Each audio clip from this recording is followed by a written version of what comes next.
झापा क्षेत्र नम्बर 5 मा बालेन शाहले बाजी मारिसके। हुन त चुनाव नहुँदै कसरी बाजी मारे भनेर सोध्नु होला। हो, यसैको जवाब दिने हो तपाईलाई मैले। पर्खिनु होला एकैछिन। राष्ट्रिय स्वतन्त्र पार्टी राष्ट्रपतिका सभापति रवि लामी छानेलाई जसरी अहिले सम्पत्ति शुद्धिकरण लगायतका मुद्दामा सरकारले चलखेल गर्यो र सरकारले कानुन मिचेर उनलाई उन्मुक्ति दिँदैछ भनिदैछ, यो अहिलेसम्म उन्मुक्ति पाएको कुरा होइन, त्यो मात्र लिखितमा गएको छ। त्यो अदालतबाटै निरूपण हुने हो, निर्क्रियल हुने हो। अदालतले आदेश नगरेसम्म हुँदैन। यो कुरा पनि बुझ्न जरुरी छ, हेक्का राख्न जरुरी छ।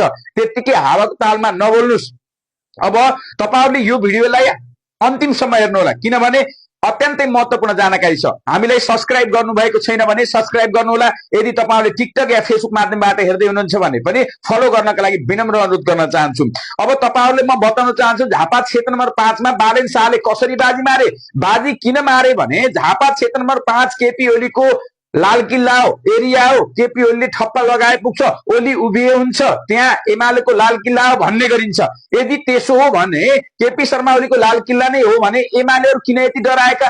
किन केपी शर्मा ओलीको पछाडि यसरी चाहिँ समर्थन छ भनेर देखाउन खोजिरहेका? किन स्वयं नेकपा एमाले जो देशको पपुलारिटी मतमा अहिलेसम्मको ठूलो पार्टी हो, देशका अध्यक्ष 3-4 फेर प्रधानमन्त्री बनिसकेका व्यक्तिले बालेन शाह विरुद्ध भाषण गर्न किन पर्यो? यदि उहाँ सत्य हुनुहुन्छ, यदि उहाँले त्यहाँ जित्नुहुन्छ, कुनै पनि हालतमा अरु कुनै क्यान्डिडेटले त्यहाँ जित्न सक्दैन भने किन बोल्ने? आफ्नो एजेन्डा लानुस्। विकास गर्नु भएको छ अरे, त्यही विकास देखेर जनताले भोट दिन्छन्। अनि किन गाली गर्नु? लुसिफर अरे, डलर लिएर गयो अरे, पैसा बाँड्दैछ अरे, हामीले नचिनेका पैसा बाँड्दैछ अरे, विदेशी दलाल अरे, उसको सरकार बन्यो भने ढालिदिन्छौँ अरे। के तपाईका बाउको हो यो सरकार कि यो तपाईले मात्र पेउटे ल्याएको सरकार हो? यो तपाईको मात्र सरकार हैन, याद राख्नु होला। केपी शर्मा ओलीज्यू त्यस कारणले पनि बालेन शाहले जिते हो। यो कारणले बालेन शाहले जिते। अर्को के कारण छ? अर्को के कारण छ भने केपी शर्मा ओलीले राखेको एउटा तपाईको स्ट्याटसमा, मतलब एउटा शुभकामना सन्देशमा पनि तपाईहरुले त्यहाँ 30,000 भन्दा माथि कमेन्ट छन्। अहिलेसम्म त धेरै भएको होला, तर त्यहाँ भन्दा माथि कमेन्ट छन्। त्यसमा 99% जो छ त्यहाँ बालेन शाह भन्ने आइरहेको छ। त्यो फेक हो भनेर भन्छन् एमालेका साथीहरूले, तर त्यो फेक होइन। एक आइडी गएर चेक गर्न सक्ने अवस्था छ। अब मनमा चिसो पसिसक्यो, एकैछिन तातो बनाऊ। बाहिर देखावटी भए पनि हाँसो लिएर मुखा भनेर हुँदैन। त्यो हाँसो धेरै बेर टिक्दैन, एकछिनपछि आँसु झरिहाल्छ। त्यस्तै हालत भएको छ अहिले क्षेत्र नम्बर 5 मा नेकपा एमालेको। अनि यतापट्टि के छ भने जो विरोध गरिरहेका छन्, जसले अब बालेन शाह त्यहाँ गयो भने हार्छन् केपी ओली भनेर मजाले भित्री मनदेखि थाहा छ उनीहरूले अहिले के गरिरहेका छन् भने रवि बाठो रहेछ, बालेनलाई चाहिँ हार्ने ठाउँमा लग्यो भन्छन्। उनले बालेनलाई रवि लामिछानेले पठाएको होइन। बालेन शाहले आफै स्वतःस्फूर्त रूपमा म केपी शर्मा ओलीलाई हराएर मात्र यो देशको प्रधानमन्त्री बन्छु भनेर आफै चुज गरेर जान थाल्नु भएको र अझै फेरि जान्छु भनेर उहाँले आफ्नै मुखबाट भनिसक्नु पनि भएको छैन। सम्भवतः जानुहुन्छ होला। त्यहाँको सबै वस्तुस्थिति बुझेर, त्यहाँको सबै चीज हेरेर, भोटर मतदाताहरूको त्यहाँको राय सल्लाह लिएर, त्यहाँ चाहिँ प्रारम्भिक कस्तो छ मत त्यहाँको मत परिणाम त्यो चाहिँ केलाएर मात्र जाँदै हुनुहुन्छ। जित्ने भएर जाँदै हुनुहुन्छ, हार्ने भएर होइन। यो कुरा याद राख्न जरुरी छ। नेकपा एमालेका साथीहरूले अहिले के भन्न थाल्नुभयो भने रवि बाठो रहेछ, आफ्नो मुद्दा किनारा लगाउने, बालेनलाई पनि झापा लगेर किनारा लगाउने, अनि आफै प्रधानमन्त्री बन्नको लागि हो भनेर भन्ने अहिले अफवाह फैलाइरहनु भएको छ। त्यति जारो गर्न पर्ने थिएन रवि लामिछानेलाई। रवि लामिछानेले मलाई चाहिएन, म आफ्नै पार्टी आफै लिएर जान्छु, प्रधानमन्त्री म नै बन्ने हो भनेको भए बालेन नआएर त्यतिका फरक पर्ने थिएन। आफ्नो आउने सिट आउँथ्यो राष्ट्रसभाको र सरकार पनि बनाउन सक्ने अवस्था थियो। यो कुरा हामीले होइन, मैले होइन, जनताले भनिरहेको अवस्था छ। बालेन शाह आउनुभयो, नयाँ मिल्नुपर्छ भन्ने सबैको सोच विचार थियो। कुलमानजीलाई पनि मिलाएकै हो, तर कुलमानजीलाई त्यो पचेन, उहाँ जानुभयो, फर्किनुभयो। तर अहिले बालेन शाह रवि लामिछानेको जो सम्झौता भएको छ त्यो अक्षरश कार्यान्वयन हुन्छ। नेकपा एमाले अध्यक्ष केपी शर्मा ओली, पुष्पकमल दाहाल प्रचण्ड, शेरबहादुर देउवा जस्तो एउटासँग मिलेर निर्वाचन लड्ने, अर्कोसँग गएर सरकार बनाउने, एउटासँग सरकार बनाउँदै भन्दै अर्कोसँग लसपस गर्ने, म्युजिकल चेयरलाई घुमाइरहने, एक गरेर प्रधानमन्त्री बन्दै जाने, यो देशलाई लुटिरहने, आफ्ना आसेपासे पालिरहने, हत्या हिंसा भ्रष्टाचारी बलात्कारी सबैलाई जोगाइरहने, आफू मातहतका भएपात जोगाउने, अलि परको छ भने त्यसलाई खुन, मतलब त्यहाँ चाहिँ अलि परको व्यक्ति छ, आफ्नो पार्टीको छैन भने त्यहाँ हत्या गरेको देखेको मान्छेलाई जेल हालिदिने, तर हत्या गर्ने मान्छे आफ्नो छ भने त्यसलाई बचाउने खालको होइन, त्यो होइन। यो कुरा याद राख्नु होला। त्यस कारणले पनि अब त्यस्तो खालको बेइमानी राजनीति चल्दैन, त्यो बेइमान कसैबाट पनि हुँदैन। बालेन शाह प्रधानमन्त्रीका क्यान्डिडेट हुन्, रहन्छन् र प्रधानमन्त्री बन्छन्, यो कुरा सबैले हेक्का राखे हुन्छ। यो कुरा फागुन 21 गतेपछि तपाईहरुले बुझ्नुहुनेछ।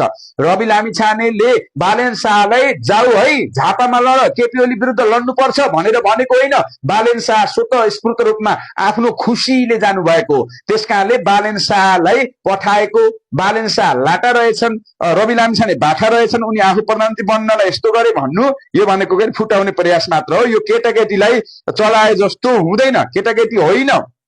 किनभने उनीहरू आफूहरूमा विश्वास छ, आफूहरूमा विश्वास भरोसा भइसकेपछि तपाईहरुले जति खोके पनि फलाके पनि काम छैन। बरु त्यो खोक्न फलाक्न छाडेर आफ्नो एउटा भने मत बचाउनुस्। तपाईहरुको एक दिन किम्ती छ, एक दिनमा तपाईहरुका हजारौं मत देशभरिबाट डाइभर्ट भइरहेका छन् घन्टीमा।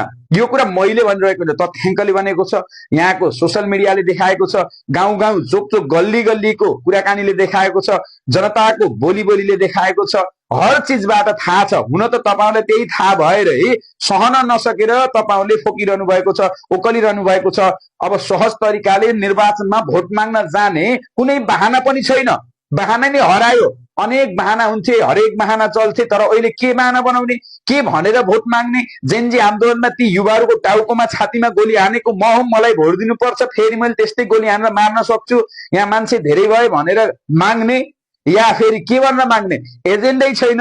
कुनै चिज नभइसकेपछि के गर्ने त भन्दा खाबो चिथोर्ने।